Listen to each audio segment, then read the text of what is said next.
오늘은 새하늘과 새 땅을 생각합시다. 새하늘과 새 땅을 생각합시다 라는 제목으로 말씀 증가하도록 하겠습니다. 성경의 가장 첫 구절이 되는 말씀, 창세기 1장 1절에 이런 말씀이 있습니다. 태초에 하나님이 천지를 창조하시니라. 우리가 잘 아는 대로 하나님은 하늘과 땅, 곧 세상을 창조하셨습니다. 그리고 세상은 찬란한 빛을 시작으로 매우 훌륭하게 만들어졌습니다. 그렇죠. 태초의 세상은요, 정말 훌륭했습니다. 훌륭하다는 게 무슨 뜻입니까? 아주 뛰어나게 좋아서 나무랄 것이 없다라는 뜻이죠. 맞습니다. 하나님이 태초에 만드신 세상은요, 너무 좋아서 도무지 흠을 잡을 데가 없었습니다. 그래서 창세기 1장 31절에서 또 2장 1절이 이렇게 말씀하고 있는 것이죠. 조금 생생한 이해를 위해서 바른 성경으로 읽어드리겠습니다. 하나님께서 그 지으신 모든 것을 보시니 보시기에 매우 좋았다. 하늘과 땅과 그 모든 만물이 완성되었다. 근데 여러분, 그토록 훌륭하게 창조된 이 세상이 창세기 3장 이래로 어떻게 되었습니까? 태초의 사람이 뱀, 곧 마귀의 유혹에 넘어가서 죄라는 것이 세상으로 들어오게 되었습니다. 그때부터 죄는 우주적인 영향력을 발휘하면서 온 세상에 악영향을 미쳤습니다. 이것을 우리는 전적 타락 또는 전적 부패라고 합니다. 그러니까 세상에는 죄의 영향으로 타락하지 않거나 부패하지 않은 것이 단 하나도 없다는 것이죠. 그야말로 세상 자체가, 세상 전체가 죄의 지배 아래에서 악영향을 받게 되었습니다. 그 대표적인 예가 바로 노아의 시대죠. 그 당시 세상의 모습은요, 부패와 타락의 극치를 보여주고 있습니다.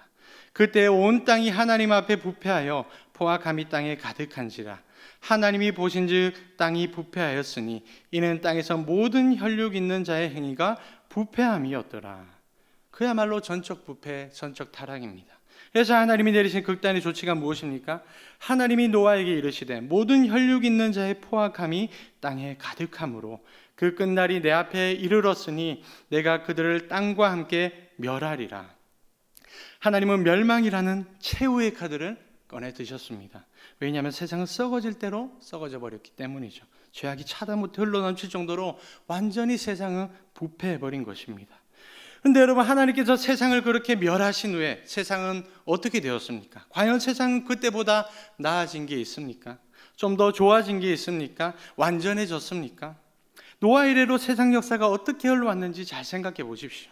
소돔과 고모라가 존재했던 시절, 이스라엘의 사사들이 치리하던 시절, 또 아수르와 바벨론이 고대 근동의 패권을 잡았던 시절, 로마의 황제가 절대 권력을 가졌던 그 팍스 로마나의 시절, 중세의 타락과 근세의 수많은 전쟁들이 범람했던 시절, 그리고 코로나 팬데믹으로 대란을 겪고 있는 오늘날까지. 그렇습니다. 세상은 단 한 번도 태초의 모습처럼 완전했던 때가 없었습니다. 바꿔 말해 세상은 예나 지금이나 늘 부패하고 타락했다는 사실입니다. 그래서 바울은 로마서 8장 22절에서 이렇게 증언합니다. 피조물이 다 이제까지 함께 탄식하며 함께 고통을 겪고 있는 것을 우리가 아느니라. 무슨 말입니까? 가장 먼저 타락한 인간들 뿐 아니라 그 죄인들 때문에 부차적으로 타락하게 된 모든 자연 만물들이 고통으로 신음하고 있다는 것이죠. 그러면서 그 모든 만물들이 대망하는 것이 무엇입니까? 그 바라는 것은 피조물도 썩어짐의 종노릇한 데서 해방되어 하나님의 자녀들의 영광의 자유에 이르는 것이니라. 한마디로 완전한 회복.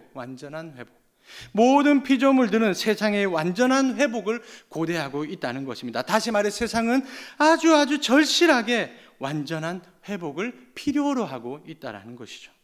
그러면 여러분, 온 세상이 그토록 대망하는 그 완전한 회복은 어떻게 이루어질까요? 지난 주일에 우리가 살펴봤던 이사야 65장 17절에 이렇게 기록하고 있습니다. 보라, 내가 새하늘과 새 땅을 창조하나니. 하나님께서 이 세상을 완전히 회복시켜 주시겠다는 것입니다. 그런데 그 회복의 방법이 무엇입니까? 바로 새하늘과 새 땅을 창조하는 것입니다. 한마디로 새 창조입니다. 하나님 완전히 타락하고 부패한 이 세상을 완전히 새롭게 변화시키심으로 그야말로 이 세상을 완전히 새롭게 만드시겠다는 것입니다. 여러분, 이것은 세상을 부분적으로 리모델링하는 것이 아닙니다. 완전히 새롭게 재건축하는 것입니다. 먼저 오늘 본문 1절 중반부를 보십시오. 처음 하늘과 처음 땅이 없어졌고 지금 우리가 살고 있는 이 세상이 부분적으로 남아있게 된다는 것이 아닙니다. 다 없어진다라는 것입니다. 그리고 4절 하반부를 보십시오. 처음 것들이 다 지나갔음이로라. 처음 것들, 곧 지금 우리가 경험하는 이 세상이 다 지나간다라는 것입니다. 전부 다 사라지는 것이죠. 그런데 그게 끝이 아닙니다. 오늘 본문의 결정타가 되는 5절 중반절을 한번 보시기 바랍니다. 보라, 내가 만물을 새롭게 하노라. 하나님께서 세상을 조금 부분적으로 보수하거나 수리하시는 것이 아닙니다. 모든 것을 완전히 새롭게 변화시키십니다. 여러분, 예수님께서 물을 포도주로 변화시키셨던 것을 기억해 보십시오. 만약 더러운 물을 깨끗한 물로 변화시키셨다면 물론 그것도 변화는 맞겠지만 그렇다고 완전히 새롭게 변화된 것은 아닙니다. 왜냐하면 물은 여전히 물이기 때문이죠. 그래서 물이 포도주로 변화되는 것은요, 완전히 새로운 변화입니다. 둘 다 액체이기는 하지만 하나는 물이고요, 하나는 술입니다. 완전히 다른 성질을 가지고 있는, 그러니까 본질이 다른 것으로 변화되었던 것이죠. 마찬가지로 하나님은 그렇게 세상을 변화시키십니다. 세상은 세상이지만 전혀 다른 세상으로 완전히 새롭게 변화시키십니다. 그러니까 하나님은 이 세상과 전혀 다른 본질을 가진 새로운 세상을 만드신다는 것이죠. 마치 우리 몸이 영원히 부활하게 되었을 때 그 육체가 지금과는 완전히 다른 신령한 몸을 가지고 새로운 육체로 변화되는 것처럼 이 세상도 그렇게 신령한 세상으로, 새로운 세상으로 변화된다라는 것입니다. 그래서 하나님이 새 하늘과 새 땅을 창조하신다라고 말씀하시는 것이죠. 좀 더 나은 하늘과 좀 더 나은 땅이 아니라 새로운 하늘과 새로운 땅이라는 것입니다. 그리고 하늘과 땅을 부차적으로 보수하고 고치는 게 아닙니다. 완전히 새롭게 만드는 것입니다. 그러니까 수리된 중고가 아니라 완전히 새 것이라는 것입니다. 여러분, 상식적으로 생각해봐도 이 말씀은 진리입니다. 인류는 지금까지 수많은 보수 작업들을 시도해왔습니다. 과학이라는 방법, 교육이라는 방법, 윤리와 사상이라는 방법, 이외에도 인류는요, 세상을 끊임없이 회복시키려고 몸부림쳐 왔습니다. 근데 여러분, 멀리 가지 않더라도 지금 우리가 살고 있는 오늘날의 세상을 보십시오.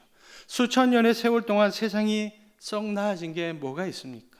오히려 세상은 더 타락하고 부패했을 뿐더러 그 부패와 타락의 정도는 더욱더 심화되고 있고 그 속도는 점점 더 빨라지고 있습니다.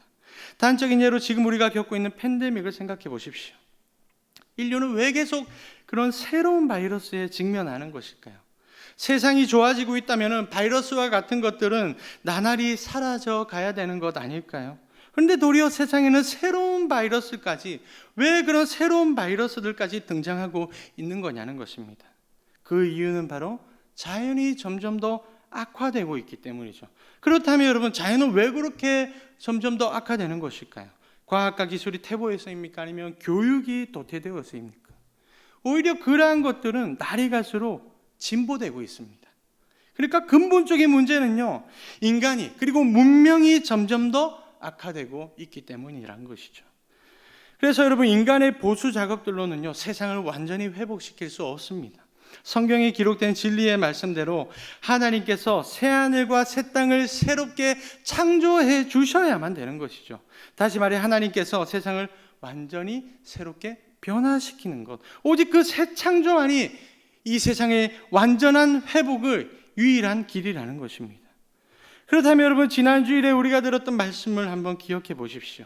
하나님은 구약의 선지자를 통해서 새 하늘과 새 땅을 창조하겠다고 말씀하셨습니다. 새 창조를 통한 완전한 회복을 약속하셨습니다. 그런데 오늘 본문에서는 그 약속이 어떻게 되었습니까? 하나님께서 신약의 선지자를 통해 무엇을 말씀하고 계시는지 보십시오. 또 내가 새 하늘과 새 땅을 보니. 여러분, 요한은 봤습니다. 새 하늘과 새 땅을 봤습니다. 그런데 그는 이사야처럼 미래에 창조되어질 새 하늘과 새 땅을 본 것이 아니라 예수 그리스도를 통해 이미 완성되고 창조된 새 하늘과 새 땅을 보았습니다. 그래서 오늘 본문 6절에서 하나님이 이렇게 말씀하십니다. 다 이루었다. 다 이루었다. 요한은 완성될 천국이 아니라 이미 완성된 천국을 증언했던 것이죠. 그러니까 여러분, 무엇이 복음인지 아시겠습니까? 요한은 그 복음을 이렇게 증언하는 것입니다. 여러분, 새 하늘과 새 땅이 이미 완공되었습니다. 그 나라, 그 천국은 이미 다 준비되어 있습니다. 물론 이사야가 예언한 그 메시지도 복음이 맞습니다. 하지만 요한이 증언한 메시지는 훨씬 더 큰 복음입니다. 왜냐? 이사야는 시작될 일을 예언했지만 요한은 이미 완성될 일을 예언했기 때문이죠. 여러분 생각해 보십시오. 여러분 새집 공사가 시작되었다는 소식이 좋습니까? 아니면 완공되었다는 소식이 좋습니까? 물론 둘 다 좋은 소식입니다. 하지만 완공되었다는 소식이 훨씬 더 좋습니다. 왜냐? 이제 곧 새집에 들어갈 날이 임박했기 때문입니다. 머지않았기 때문이죠. 바로 그런 맥락에서 요한은 오늘 본문을 통해서 매우 긴박한 복음을 증언하고 있습니다. 성도 여러분, 하나님께서 완성하신 새하늘과 새 땅에 들어갈 날이 머지않았습니다. 이제 곧 우리는 새로운 세상을 맞이하게 될 것입니다. 조금만 있으면 세상은 완전히 새롭게 변화될 것입니다. 그래서 여러분 오늘 본문에서 요한이 강조하고 있는 것이 무엇입니까? 또 내가 새하늘과 새 땅을 보니, 또 내가 봄에 거룩한 성 새 예루살렘이 하나님께로부터 하늘에서 내려오니 내가 들으니 보좌에서 큰 음성이 나서 이르되 보라, 보좌에 앉으신 이가 이르시되 보라. 그렇습니다. 보라는 것입니다. 중요한 것은 하나님께서 이미 완성해 놓으신 새하늘과 새 땅을 보는 것입니다. 물론 우리는 사도 요한처럼 새하늘과 새 땅을 직접적으로 볼 수 없을 것입니다. 그럴 수 있는 가능성이 전혀 없는 것은 아닐지라도 거의 희박한 것이 사실이죠. 그럼에도 우리는 이미 완성된 새하늘과 새 땅을 볼 수 있습니다. 어떻게 말입니까? 성경에 게시된 새하늘과 새 땅을 생각함으로. 그렇습니다. 실제로 성경에서 보다라는 단어는요, 생각하다라는 단어와 동일한 의미로 쓰일 때가 많습니다. 대표적인 예가 히브리서 12장 2절 말씀입니다. 믿음의 주여 또 온전하게 하시는 이인 예수를 바라보자. 여기서 예수를 바라보자는 것은 그분을 깊이 생각하라는 뜻입니다. 그래서 히브리서 3장 1절에서는 우리가 믿는 도리의 사도이시며 대제사장이신 예수를 깊이 생각하라 하고 말씀합니다. 마찬가지로 우리는 성경에 증언된 새하늘과 새 땅을 깊이 생각함으로 그 완성되어 있는 새로운 세상을 바라볼 수 있다는 것입니다. 여러분, 우리가 영원히 거하게 될 새하늘과 새 땅이 어떤 곳인지 정말로 깊이 묵상해 보셨습니까? 먼저 그곳은 바다가 없는 곳입니다. 계시록에서 바다는요, 모든 악의 근원, 어둠의 세계를 상징하는 것입니다.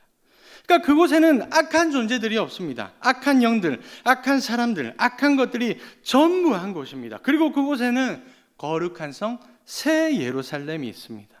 계시록에서 말하는 새 예루살렘은요, 새하늘과 새 땅의 심장과도 같은 것입니다. 왜냐하면 그곳에 하나님과 예수님이 성전 그 자체로 존재하시기 때문이죠. 그러니까 그곳은요, 완전히 하나님의 임재와 영광으로 충만한 곳입니다.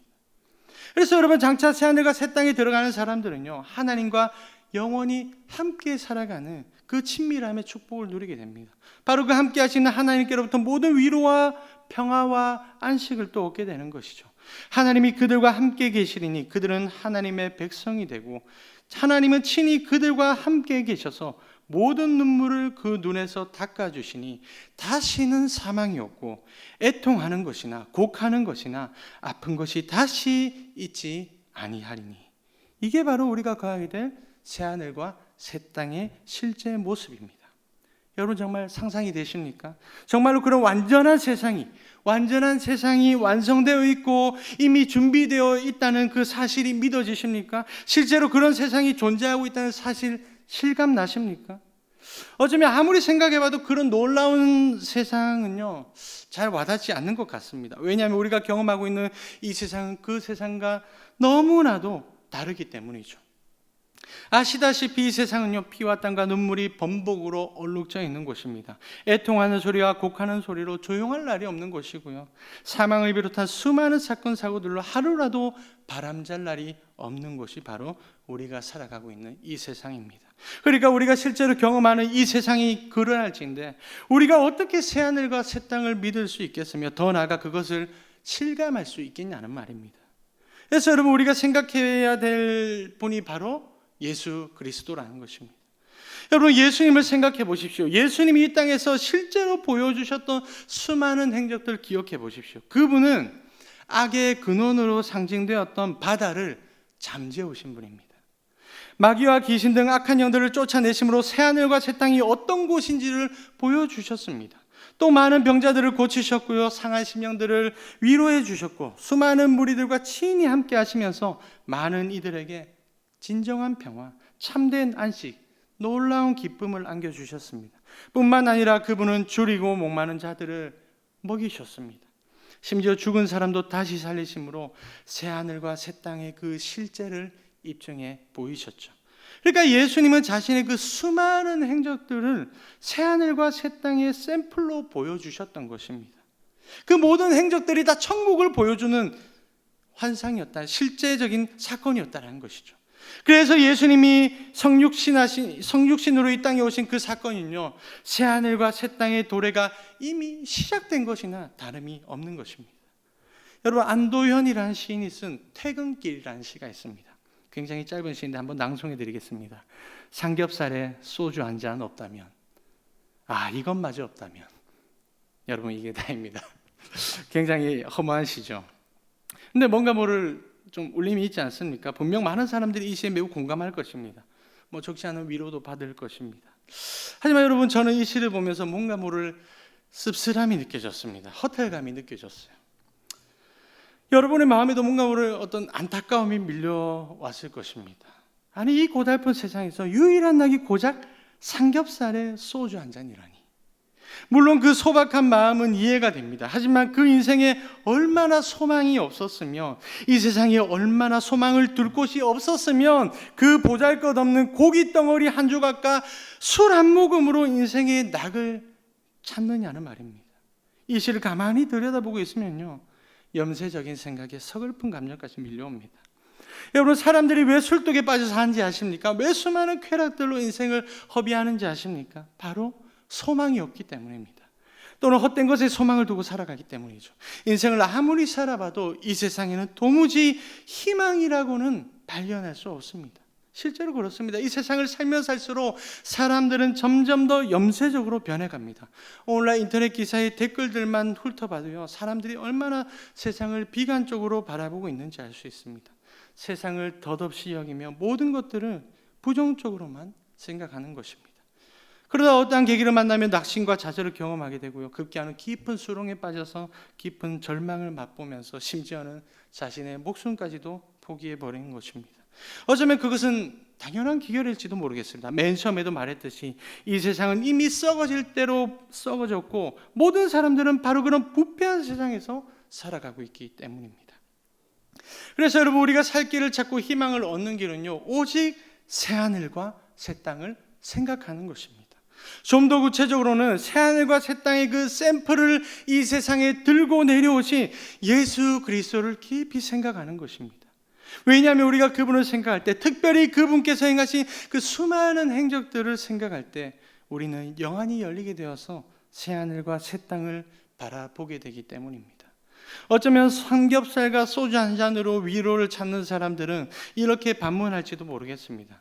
아니, 당신들이 말하는 새하늘과 새 땅이 실제로 있는지 없는지 어떻게 알아? 지금 당장 눈에 보이지도 않는데 그걸 어떻게 확신한단 말이야? 그래서 여러분, 오늘 본문 5절에서 하나님이 이렇게 말씀하시는 것입니다.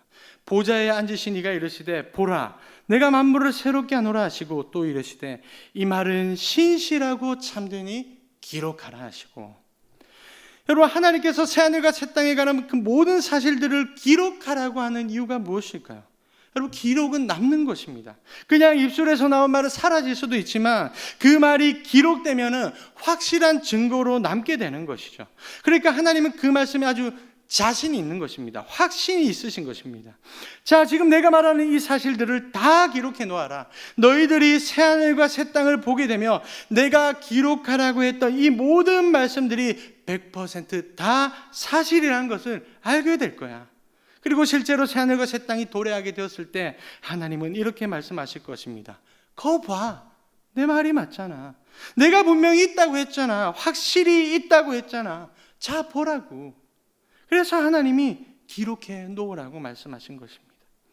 사랑하는 여러분, 새하늘과 새 땅은요, 정말로 믿을 만한 실제입니다. 물론 우리가 경험하고 있는 이 세상에서는 그 사실이 잘 실감나지 않을 수도 있습니다. 하지만 이 사실을 누가 말씀하셨는지 잘 생각해 보십시오. 거짓이 단 1도 없으시고 오직 진실하시고 신실하신 바로 그 하나님께서 말씀하신 진리입니다. 그래서 새하늘과 새 땅은요 100% 확실한 사실입니다. 어느 누가 뭐라 해도 그 실제는요 흔들리지 않습니다. 무너지지 않는 성입니다. 그러니 저와 여러분 모두 그 실제를 확신하시기 바랍니다. 그 믿음이 흔들리지 않기를 바라고요. 어느 누가 뭐라 해도 그 실제를 절대적으로 믿으시기 바랍니다. 그리고 여러분, 우리가 예수 그리스도와 그분의 모든 행적들을 정말로 믿는다면 새하늘과 새 땅의 실제를 더욱더 실감하고 확신하게 될 것입니다. 하지만 우리는 그분을 믿는 믿음에서 멈추어서는 안 될 것입니다. 더 나아가서 그분께 소망을 두는 인생들이 되어야 할 것입니다. 삼겹살과 소주 한 잔, 그러한 것들은 우리를 더욱 염세적으로 만들 뿐입니다. 그렇게 세상에 소망을 두거나 아무런 소망 없이 살아가는 인생들은요 점점 더 희망을 잃게 될 것입니다. 하지만 예수 그리스도께 소망을 두면 절망 중에서도 웃을 수 있고요, 그 미소를 다시 되찾게 되고요, 다시금 희망찬 인생을 살아갈 수 있습니다. 왜냐하면 그리스도께 소망을 둘 때 우리 마음 가운데 새하늘과 새 땅이 생각나기 때문입니다. 사랑하는 여러분, 예수 그리스도를 통해 새하늘과 새 땅이 완성되었다는 그 복음을 붙드시기 바랍니다. 그리고 그 복음에 소망을 두시고 새하늘과 새 땅을 늘 생각하며 살아가시기 바랍니다. 그리하면 이 세상에서도 천국 샘플을 맛보게 될 것이고요, 그 소망으로 고단한 세상을 견뎌내는 승리의 인생을 살아가게 될 것입니다. 남은 한 주도요 그런 승리를 경험하는 복된 인생들이 다 되시기를 예수님의 이름으로 축복합니다.